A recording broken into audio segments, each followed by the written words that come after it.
Oke guys, assalamualaikum warahmatullahi wabarakatuh. Salam sejahtera bagi kita semuanya. Jumpa lagi di Arya Jaya Channel, menyapa sahabat-sahabat subscriber di luar sana dari Sabang sampai Merauke. Semoga teman-teman sehat semua dan dalam lindungan Allah Subhanahu wa taala. Oke, pada kesempatan kali ini Ari mau ngebahas tema yaitu cara menjadi developer rumah perorangan bagi pemula dengan modal yang minim. Bisa nggak tuh ya? Modalnya sedikit banget gitu. Bahkan di tahun 2012 lebih kecil lagi guys gitu. Jadi kalau misalnya dikatakanlah developer di tahun 2013 sampai 2014 itu mereka bisa inden, kemudian dapat pembiayaan langsung dari pihak bank itu sendiri, pembiayaan KPR juga termasuk KYG juga, KPR juga. Nah, gimana caranya si developer itu sendiri dapat modal minim di tahun 2020 ini? Jangan kemana-mana, informasinya di sini aja.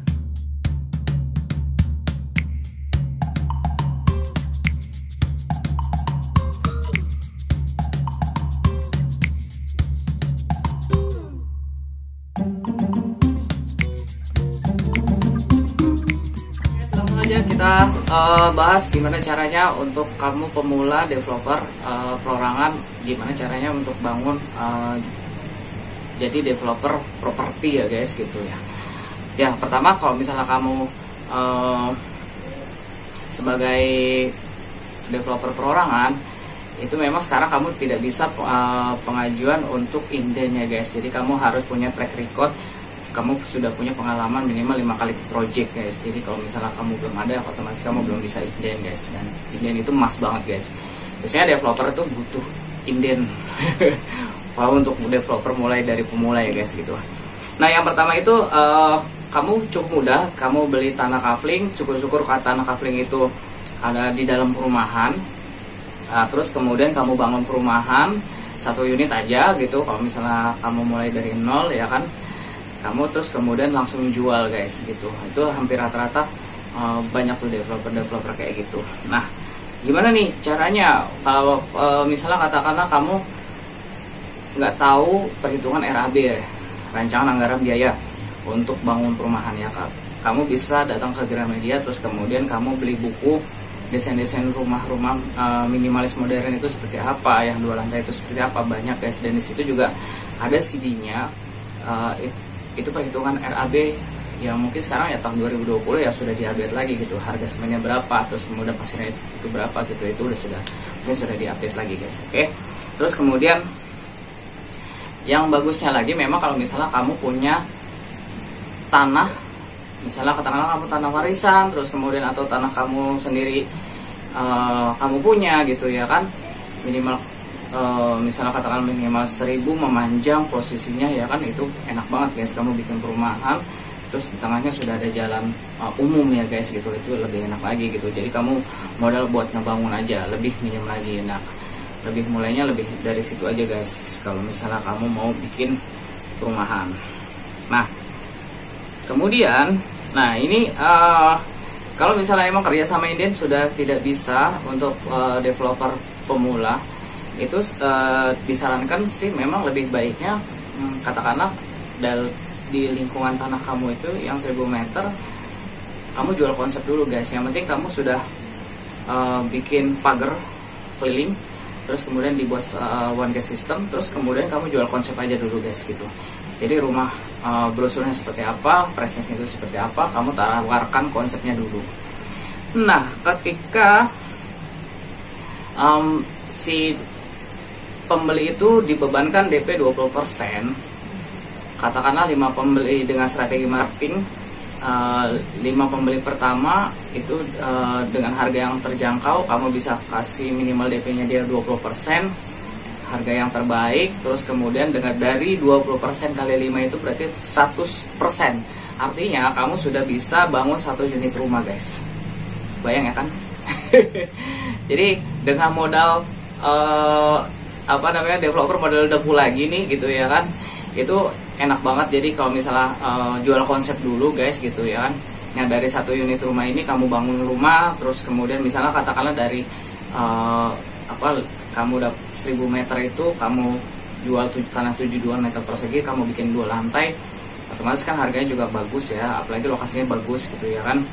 Nah itu enak banget ya guys gitu ya. Terus kemudian di unit yang kedua kamu bisa melakukan hal yang sama ya kan.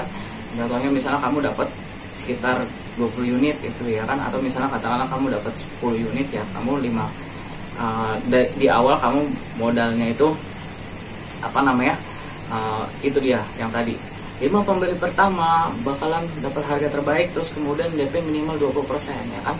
Kamu bisa bangun 1 unit rumah, terus kemudian kamu tambah modal, unit yang kedua kamu juga tambah modal. Nah unit berikutnya tinggal pencairan gitu ya guys. Enak ya guys. Dan semoga berhasil. Oke, dari tips Ari Jaya Channel. Oke, yang kedua, beli rumah subsidi lelang ke bank dengan cara gelondongan. Nah ini ada juga beberapa dipakai sama kebetulan pas saya di bank itu punya kenalan, emang ada developer yang memang dia awalnya dari pakai motor butut, terus kemudian dia bisa sukses dengan cara jualan beli unit gelondongan dari beberapa bank ya, rumah-rumah lelang gitu. Biasanya mereka jual gelondongan, memang gelondongan itu dalam arti beli banyak gitu ya kan. Misalnya katakanlah gelondongan rumah lelang 100 unit dengan harga yang murah banget gitu ya. Misalnya katakanlah 60 juta lah gitu dari rumah subsidi, tapi memang tidak bisa milih guys gitu. Itu resikonya aja sih gitu. Syukur-syukur rumahnya itu yang kamu beli itu pas jual gelondongan itu bagus-bagus ya guys. Tapi kalau misalnya kurang bagus ya itu dia, ada ibarat kata ada dari total buah dalam satu pohon itu minimal ada 1 ya yang jelek gitu ya guys, yang busuk lah intinya gitu. Nah itu caranya, kamu bisa beli gelondongan ke bank, misalnya katakanlah di bank-bank BUMN yang mereka lelang biasanya dengan harga yang lebih murah. Terus kemudian dengan modalnya itu kamu ngebedakin aja, jadi bahasanya itu ngebedakin. Jadi 1 unit rumah kamu bedakin, atau misalnya kamu renov ulang lah gitu ya kan, itu biasanya modalnya juga nggak banyak. Oke, kayak gitu contohnya. Itu yang kedua. Terus kemudian yang ketiga, beli tanah di bawah 5.000 meter kemudian kerjasama dengan kontraktor. Jadi kalau misalnya kamu ada beberapa kasus juga memang saya pernah ngalamin, jadi dia punya tanah, atau misalnya dikatakanlah dia beli tanah di situ, terus kemudian dia kerjasama sama kontraktor gitu kan. Nah, kontraktornya ini